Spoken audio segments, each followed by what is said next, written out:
Hello, everyone. Old Timey's Glover here again today. And I have this is going to be a very long episode because I have a very special thing I want to show you all today. This is an album that was given to me by a collector friend who lives nearby, or used to live nearby before he moved. This is from 1947. Let's try and get it in the shot. The Fibber McGee and Molly top 10 album. There's the top 10 right there from 1947. And there's the inside where you have.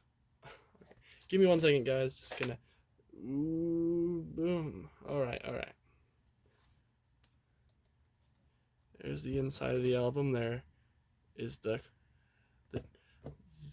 duo, and this is the album. And there's 478s in it, and it's all just comedy and interviews. This duo was quite popular in the 1940s and early 50s, and also in the late 30s as well. And they were just great. They were a great comedy duo. I actually have never even listened to these yet, so they're all in amazing condition. So you guys will enjoy them. We're gonna see if we can do them in order. The first one we have here is called It's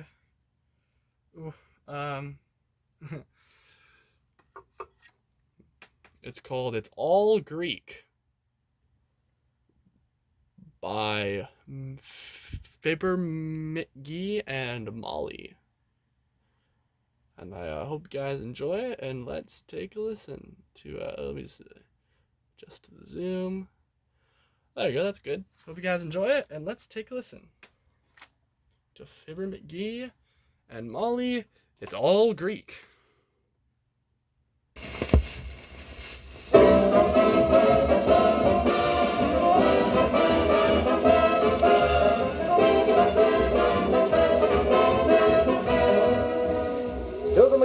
There is no indoor sport which compares with getting his honor Mayor Latrivia into an argument.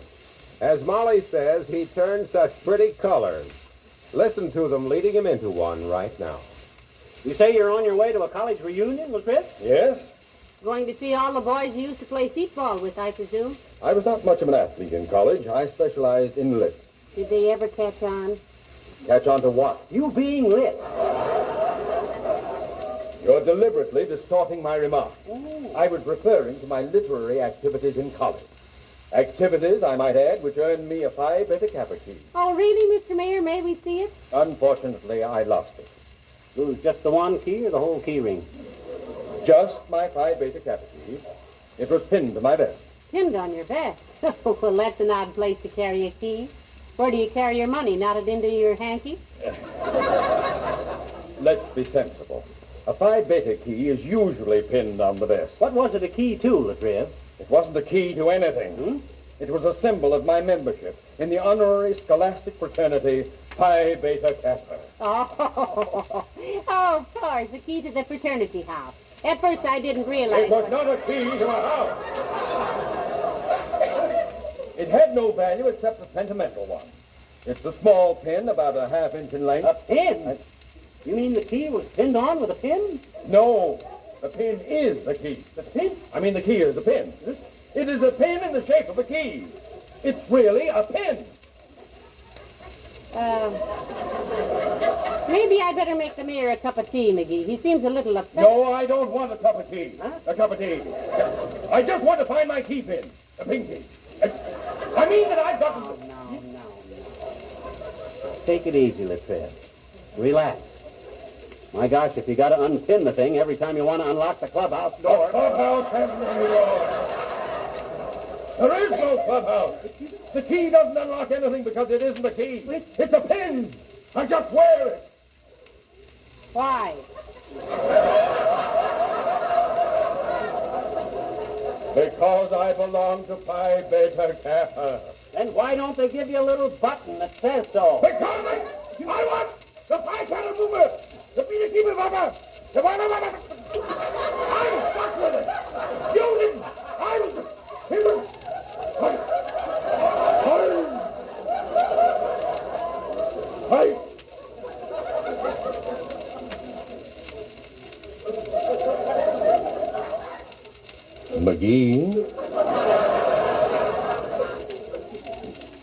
Yes? How would you like a big job on the city payroll? Oh, he'd love it, Your Honor. Yeah. Good. Report to the zoo tomorrow morning. You can wash the elephant. Good day.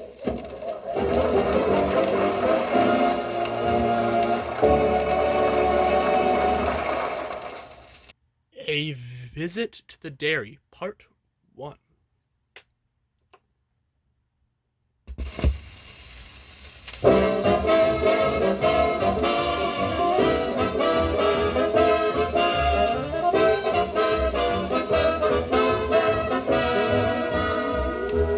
They say that the three basic human motives are money, love, and hunger. Well, the McGees are still in love. They don't worry about money. But Molly's husband is strictly from hunger all the time. Here he is having a glass of milk 1 hour after lunch. Don't forget to put the bottle back in the refrigerator, McGee. No rush. I may want another glass. They say milk is good for the teeth. Well, I don't know why you don't have to chew it.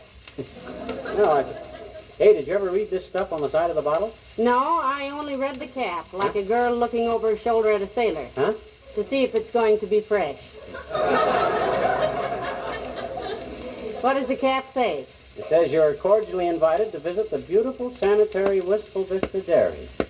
Just 10 minutes from Wistful Vista. Visiting days, Tuesdays and Fridays. Hey, what day is this? Tuesday. You think we better be polite and go?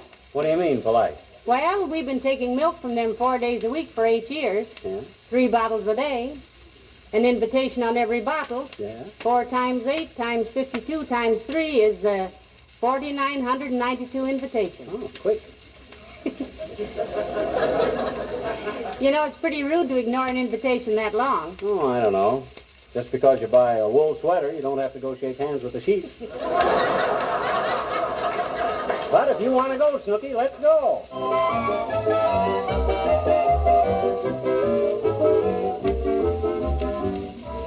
How do you do? You say you've come to visit the dairy. Why, may I ask? The invitation, sis, on the milk bottle. We took you up on it. You took me up on a bottle? Let me talk to one of the top brass, sis. I'll soon straighten this out. Nobody is here except the president, Mr. Waterman. If you care to look around for a few minutes, I'll try to find him for you. Well, thank you, dearie.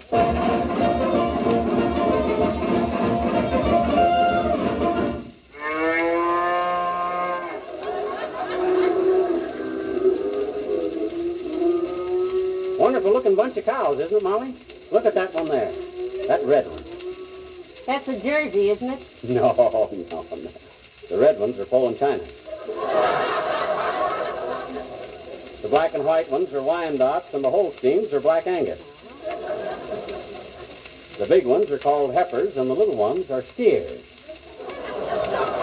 Or cows, as we say in the vernacular. Heavenly days, dearie. How'd you ever learn so much about cattle? I used to live in Chicago near the stockyards.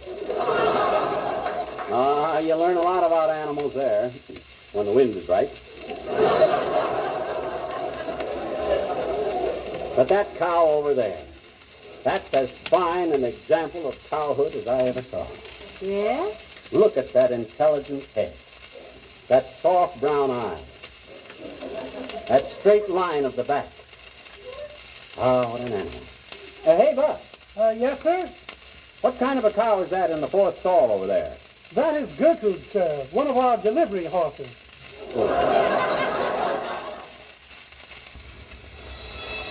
Fly in stall 22. Fly in stall 22. Fly in stall 22. Stand by. Stand by.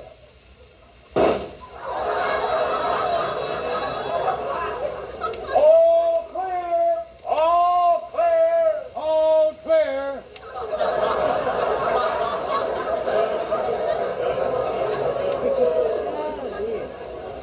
My goodness, what elaborate precautions. Was there really a flying stall 22 attendant? No, madam. That was just our afternoon fly drill. Thanks, Bud. What would happen if a cat ever wandered in here?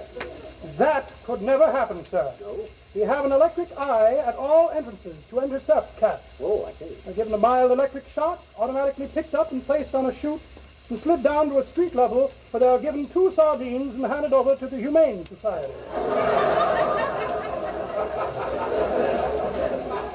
Some of them try to get in just to ride down the chute and get the sardines.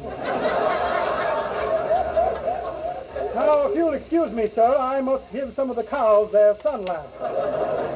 My, what a place. I'm certainly glad we came, Diddy. Yeah, me too. If I'd known before what kind of a place this... Hey, Oh. My. What's the music for, McGee? search me. Hey, Bud, what's the music for? On account of us being guests of the dairy? Well, no, sir. We always turn the radio on at milking time. It stimulates production. The cows in this section like sentimental music. In barn 13, they prefer dance music. And in barn 21, we give them news commentators. We call that our H.V. Cousin barn.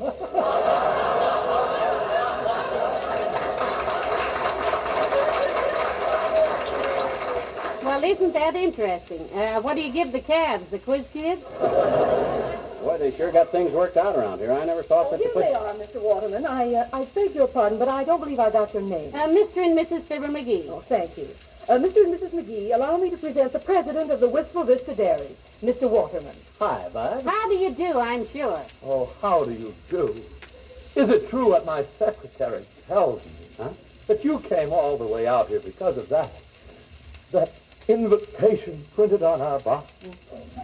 That's right. Why, Waterman, old man? What you so upset about? Didn't you want us to come out? Oh, my dear boy. You don't know what this means to me. This is the greatest day of my life. I do believe it. Oh, yes, I do believe it. Why, Mr. Waterman, what's the matter? You have tears in your eyes. Well, I'm so happy. So very, very happy. Oh, no. Tears. Well, for 22 years we've been printing that invitation on our milk bottles, and no one has ever come out to see us before. Oh, I'm so very happy. Oh, this is ridiculous.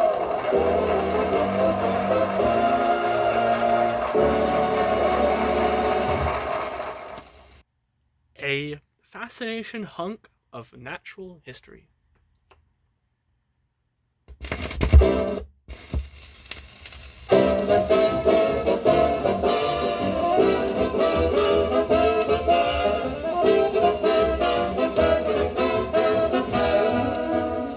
Like most girls from the ages of 2 to 102, the little girl who lives across the street from 79 Wistful Vista has a very active curiosity.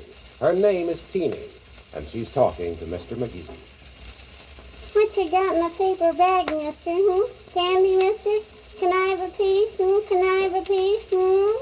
If it was candy, you'd connive a piece, all right, But it happens to be a bag of mushrooms. You know what mushrooms are? Sure I do, I betcha. My daddy told me. He did, eh? He told me that, I says he did, eh? He did what? Your daddy told you what mushrooms are. I know it. What are they? They're kind of a vegetable, sis. Here, take a look. Oh, Jiminy, toadstools. They are not toadstools. They're mushrooms. Don't you know the difference? No, do you? Sure I do. Want me to tell you the difference? Okay. Once upon a time, there was a great forest that was full of little people. You know about the little people, Teen? Sure I do, I betcha. I'm one of them. No. I mean little people like fairies and elves and pixies and leprechauns. Well, sir, half of these little people were bad little people, and half of them were good little people. Yes, sir. The good little people were always happy, swimming in the buttercups after rain, and eating honey out of the flowers, and listening to Jack in the Pulpit on Sundays and everything. But the bad little people were always nasty and snarling to each other and to the good people. But even good little people will only take so much pushing around. So one day they got into a terrible battle there in the woods. Oh, boy. Yes, sir. They were throwing acorns, beating the bejunior out each other with twigs, stabbing at each other with blades of grass, throwing each other into gopher holes, and just generally raising Cain. Gee, I wish I'd have been there, I bet you I wish. Well, sir, the king of the forest heard all the ruckus, and he got very angry. Oh, boy. He waved his magic wand at him, and boom, The good little people were turned into mushrooms, and the bad little people were turned into toadstools. And that's why mushrooms are so good and toadstools so poisonous. You see? That was a dandy story, mister. Thanks ever so much. And is it ever going to surprise my teacher when I tell her, I betcha? Surprise her. Why? Yeah. You know what? No. She's still laboring under the delusion that mushrooms and toadstools are clammy fungus growths that live parasitically upon decaying vegetable matter and are produced from thread-like spores disseminated by the wind and grazing animals. What?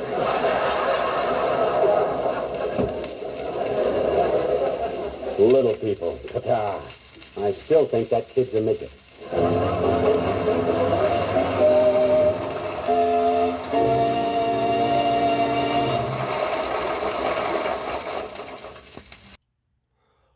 Wallace Wimpool drops in.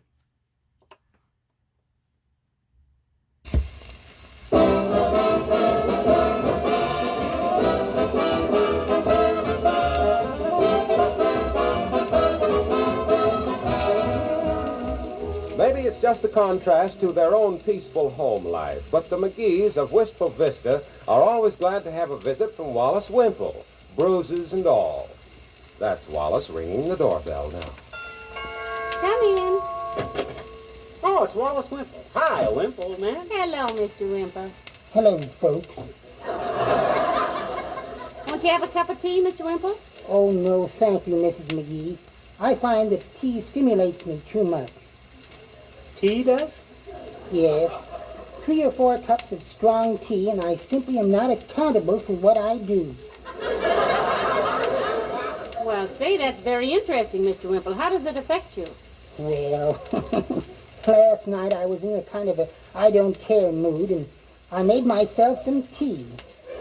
I guzzled down 3 cups, straight. Wow, straight. Yes, no cream or sugar. And then what?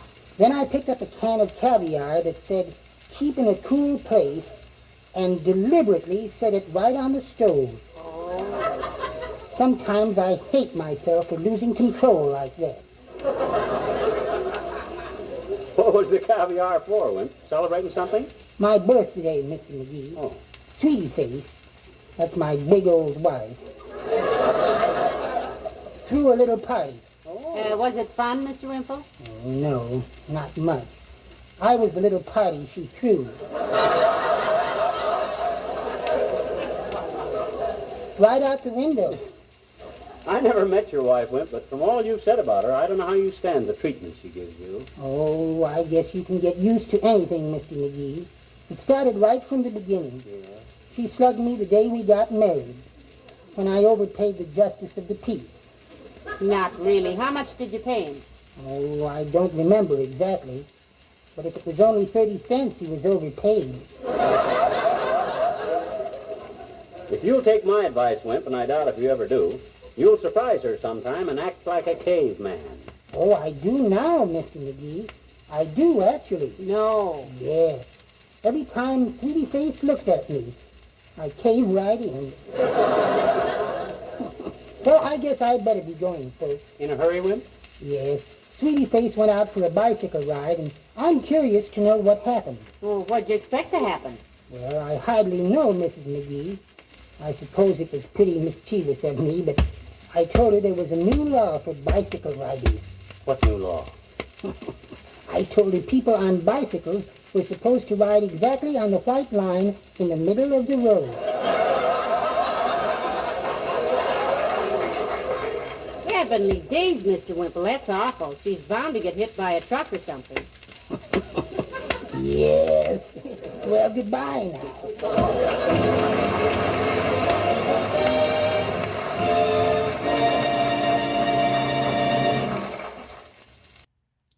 A few notes on piano tuning part 1.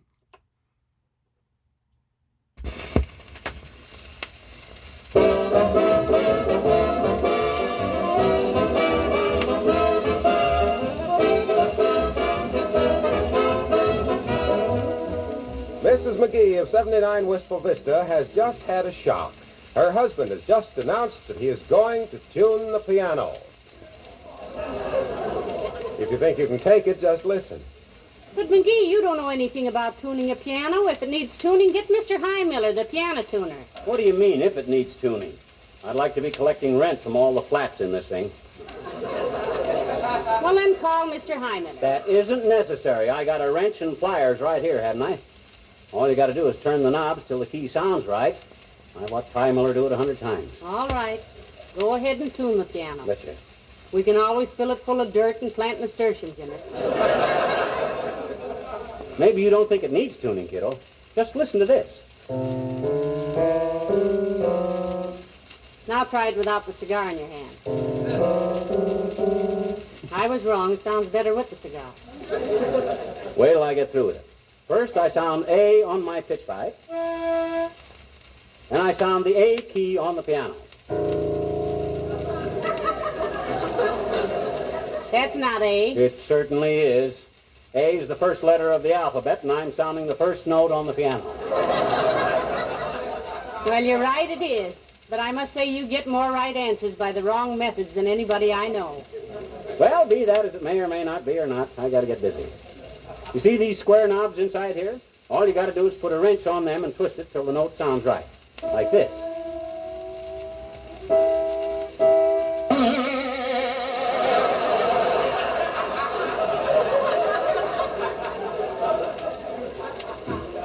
Too tight. You keep that up, dearie, and all we'll be able to play on this is Silent Night. I never saw Mr. Highmiller break a string. Well, he ain't as strong as I am. Whoops! There goes another one. Good thing I got at this before it got worse. Must be bad wire in here. Hey, Yeah? look, you play the piano. Maybe you can tell me something. I could tell you any number of things, but the reason we stayed married is because I didn't. What would you like to know? About these 3 foot pedals on the piano. I know the left one is the clutch, and the right one is the brake, but what's the middle one for? Well, McGee, you got me. I've been playing the piano for 20 years, ever since I was 5 years old. And I don't know what that middle pedal is for. See's my hat on straight? Yeah, where are you going? Shopping. Dr. Gamble said he'd stop by and give me a lift downtown. He said if you... Oh, that must be him now. Come in. Hello, Doctor. Hello, my dear. Hello, Guppy. Hi, Dr. Jekyll. What goes on here? Got mice on the piano? Or breaking in a new vaudeville act? Why, he's tuning the piano, Doctor. He says there. And believe me, Doc, I know exactly how you felt the first time you ever peeked into a thorax. There's only one difference. This piano is going to live. Listen, it sounds better already. Lost chord number 5. Molly, this man is going to set music back 500 years. We'll all be dancing barefoot, playing flute. Look, Maestro, when you get through with that, will you stop over at my house and give me a hand? Why, sure, boy. Your piano need tuning, Doctor? No, but I have a bagpipe that's a little short-winded. Breezy here can blow it up for the next 6 months with 5 minutes conversation. Come on, Molly. So long, Chubby. Farewell, tummy thumper. Hurry home, Molly. I will, dearie. Ah, there goes a good kid. Now I can work in peace. Where was it? Oh, yeah. Oh, yes, I was way up here on the trouble cliff.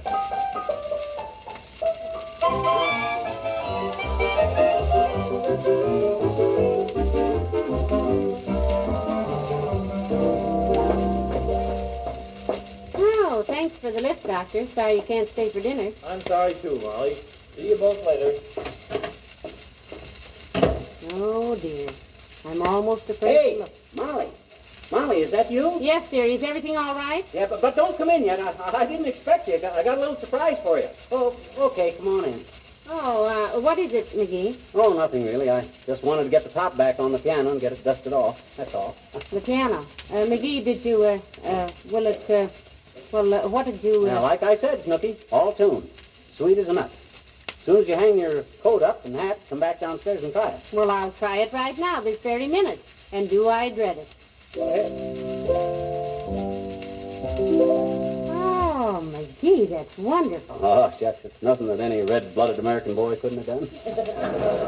People do it every day. Takes a little time and an ear for music, but shucks. And nice? Oh. Why, it's wonderful, McGee. It sounds just like a baby grand. Oh, it is a baby grand, isn't it? It's really going to be a pleasure to play this piano now. I can hardly wait to get at it. Wait till I run upstairs and hang up my coat. I certainly apologize, dearie, for everything I said. You're the most wonderful... That's okay. Whew, that was a close call. Hey, hi, Miller. You can come out now. I ought to charge you an extra $5 for sitting behind that Davenport, McGee. I got a crick in my neck that's... Pipe down, will you? And get out of here. You better go the back way. No, not that door. That's the hall closet. No.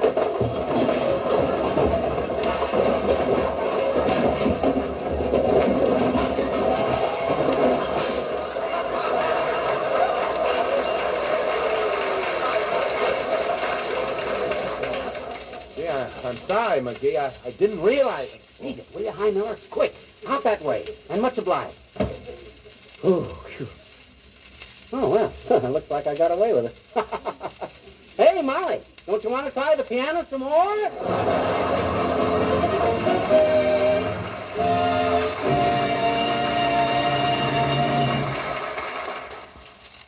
The last 78 in the album, Strictly Off the Record.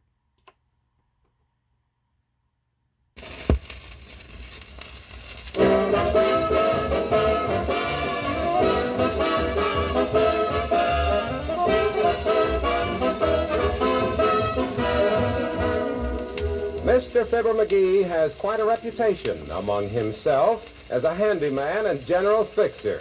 So, in spite of Molly's protest, one day when they were at Dr. Gamble's house, he offered to repair the doctor's ailing phonograph with the following results. You say you laid out 500 simoleons for this graphophone, Fatso? I could build a better one out of cigar boxes and bubble gum. Hand me that screwdriver, Molly. Thanks. Look, Tinker Toy, spelled with an S. I happen to be extremely fond of that radio phonograph. If you damage it, you're likely to find yourself at the bottom of Dugan's Lake in a concrete topcoat. Oh. Now, Doctor himself here is very handy with tools. Ever since he fixed our cuckoo clock, it takes our canary out nights. Don't perturb your fat little head about this machine, butcher boy. Pliers. Pliers? Tire tape. Tire tape. Cotter pin. Cotter pin. Match. What for? Cigars out. Thanks. There you are, pulse jockey, all fixed. How many records did this thing play in succession? 8. And what do you mean, did? It plays 11 at a time now. I made a few minor adjustments. By George, if this ham-handed little... Hey. Calm down, whale navel.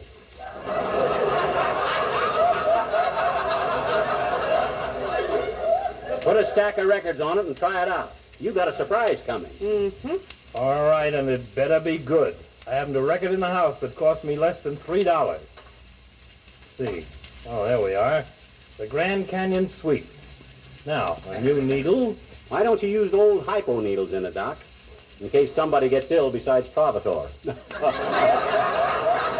Oh, be quiet, you. I want you to hear the tone on this machine, Molly. Is it plugged in? Yes, Doctor. Turn it on.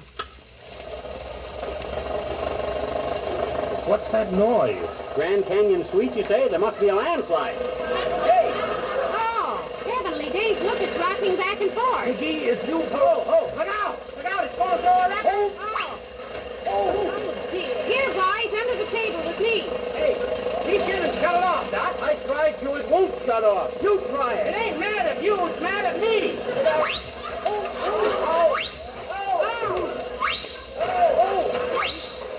Maybe it won't hurt a woman. I'll crawl along on the floor and pull the plug out. Fine, and then I'll throw your husband out.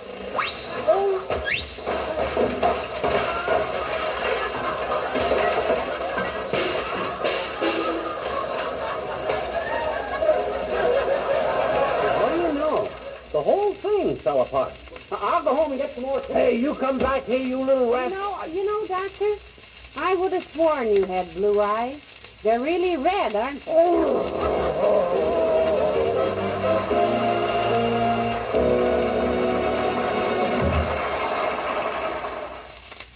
Hope you guys enjoyed that grand radio show extravaganza, and have a great day, everyone. Bye bye.